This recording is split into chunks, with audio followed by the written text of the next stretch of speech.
Sourdough Mountain ended up being pretty difficult. It was like 18 miles, and of course I lost the 5,000 feet of elevation that I gained to get up there, and ended up being pretty rough on my legs. I had really sore legs the next couple of days, but it was still a great hike. Really glad that I did it. I got back to my campsite and actually moved a little bit closer up to the top of the pass in North Cascades National Park.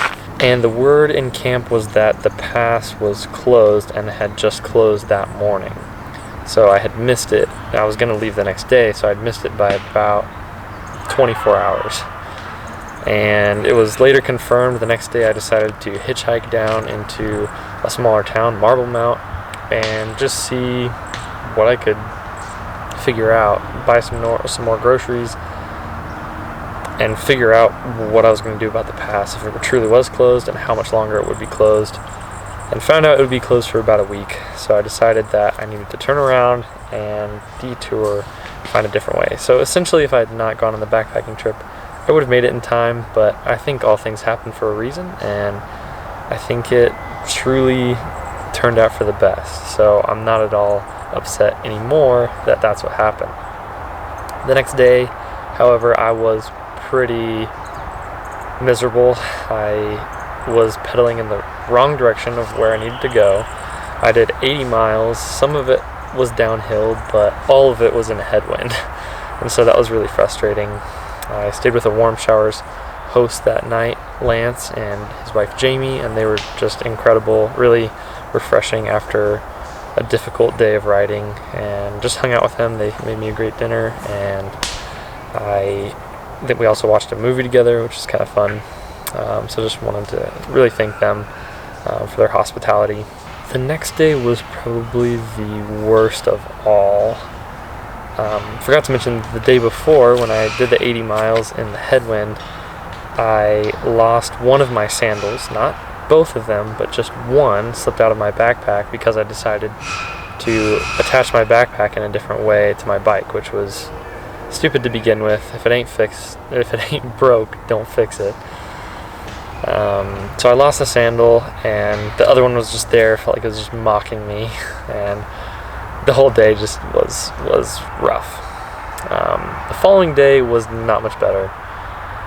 I decided I was going to do a century to try and make up some lost time. There was a huge pass, Stevens Pass. Yeah, it was just a really difficult day.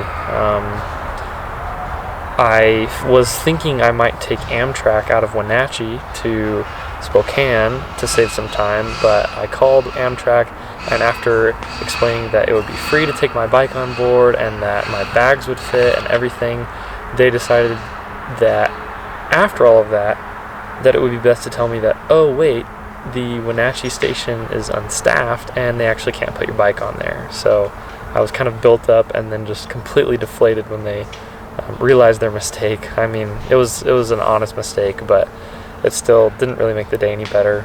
And after that phone call, I left my headphones on a bench. So another thing lost, and two things, fairly expensive things lost in a matter of 2 days.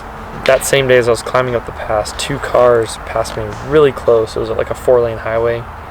Two cars passed me really close, and I had a very small shoulder, like maybe a foot, with a guardrail. And although they didn't hit me, the wind, or maybe just the reflex, caused me to steer into the guardrail and actually lay the bike down. I crashed and fell onto the ground. Thankfully, there was nobody in the right lane, because they probably would have had to swerve in order to miss me. And there were some people in the left lane, but they didn't stop. They just kind of kept on their way. It seemed to really put a huge damper on the day, but I stayed strong, finished out the 100 miles with 6,400 feet of elevation gain, probably the biggest day I've done in the whole trip. Stayed at a rest stop that night, and the next day decided to do another 100 miles. So back-to-back centuries, just trying to make up time. I went through Wenatchee and actually was able to meet up with a friend that was introduced to me by my brother, Travis, who bought me lunch at a local place there. Just another pick-me-up that I really needed on a rough day, or after a rough couple of days. After my fall on the bike, I noticed I had like a little divot or a little scrape on my braking surface, which was causing some issues. So there's actually a bike shop right there that was able to grind it down for me, and I also bought a new inner tube and fixed a flat that I had that was just kind of a slow leak. After the 2 big Century days, I decided to take it a little easier on Saturday, the Sabbath for me. I decided I would go to church in Moses Lake. It was right along the way, and it seemed like I would time it perfectly. So sure enough, I went, and that's where things started to turn around. I met an incredible family who had me over for lunch. I was planning to just leave from lunch and keep pedaling as hard as I could to continue making up lost time from the pass being closed. But they asked where I was going, and I said, oh, kind of towards Coeur d'Alene, where I can pick up another bike path and be on my way to Glacier. And they said, well, actually, we're headed to Coeur d'Alene tomorrow. You can stay here with us tonight, and we'll give you a ride tomorrow. And so that sounded like a pretty good plan to me. And to make things even better, they had a boat that they took out onto the lake that afternoon. We went wakeboarding and inner tubing. It was just really relaxing and very opposite day to what I had had the past couple of days, being pretty rough. So that was really awesome. The next morning, their daughter, who's in 8th grade, brought up the fact that they were going to be going to an amusement park that day in Coeur d'Alene. That's kind of why they were headed out that direction. And she had actually won a extra ticket at school, or she had won a ticket at school and asked if I wanted to use it. And I felt bad. I mean, I was like, well, you should go with your friends or something, you know, but they insisted, and yeah, so I was able to go and enjoy the amusement park with them, the water park as well. Didn't take any video there or anything because I just avoid taking my phone and camera and any type of thing into that kind of place with fear that it'll get lost or stolen or broken or something.